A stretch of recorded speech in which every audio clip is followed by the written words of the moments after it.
Pada poin yang kedua ini, saya akan membahas tentang Sabat, baik pemaknaan bagi Yahudi maupun bagi umat Kristiani, di mana Yesus sudah memberikan arti yang baru. Sebetulnya bukan arti yang baru, melainkan kisah ini Yesus tuh ingin mengembalikan makna Sabat pada aslinya gitu ya. Dan kisah ini sebetulnya diawali ketika Yesus masuk ke rumah ibadat. Yesus mendapati ada orang yang mati sebelah tangannya, dan mereka mengamati Yesus. Banyak orang Yahudi dan ahli Taurat yang mengamati Yesus kalau ia menyembuhkan orang pada hari Sabat agar mereka bisa mempersalahkan Yesus. Dan sebelum Yesus menyembuhkan orang yang sakit itu, mereka bertanya, bolehkah menyembuhkan orang pada hari Sabat? Dan Yesus menjawab, menurut Injil Matius, Yesus menjawab, kalau seorang di antara kamu punya domba, domba itu jatuh ke lubang pada hari Sabat. Bukankah kamu akan mengambil dan mengeluarkan domba itu? Dan kita akan lihat bahwa bukankah manusia jauh lebih berharga daripada domba, gitu ya. Nah, itu adalah suatu suatu argumen yang diberikan oleh Yesus sebetulnya, tapi argumen itu diberikan dengan cara bertanya. Kemudian kalau dari Markus maupun Lukas malah memberikan jawab yang lebih keras lagi.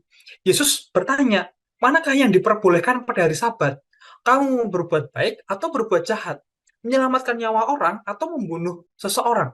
Dan kemudian orang Farisi itu, mereka pun terdiam gitu ya. Dan Yesus berduka cita atas kedegilan mereka. Dan juga akhirnya Yesus berkata, ulurkanlah tanganmu dan sembuhlah tangannya itu.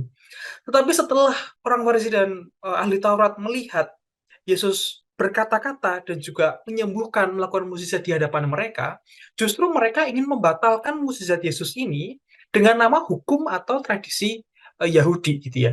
Dan akhirnya orang Farisi bersekongkol dan orang Herodian untuk membunuh Yesus.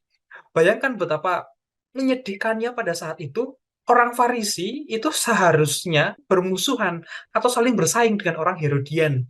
Sebab orang Farisi itu kan pelopor atau petinggi agama gitu ya. Orang Farisi petinggi agama, tapi orang Herodian itu kan simpatisan gitu ya dari Herodes, Antipas gitu.